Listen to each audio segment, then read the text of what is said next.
أعوذ بالله السميع العليم من الشيطان الرجيم.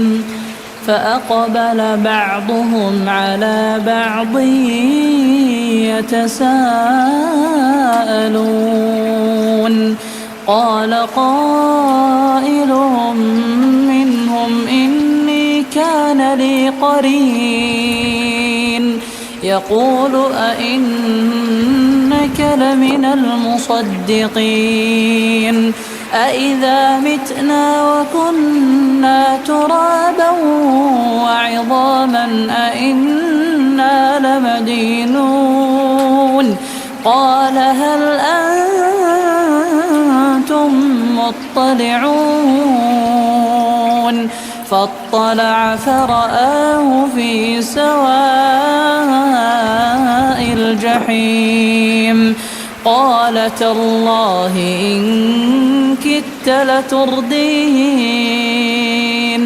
ولولا نعمة ربي لكنت من المحضرين أفما نحن بميتين إلا موتتنا الأولى وما نحن بمعذبين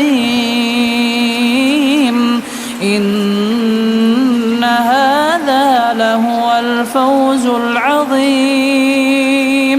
لمثل هذا فليعمل العاملون.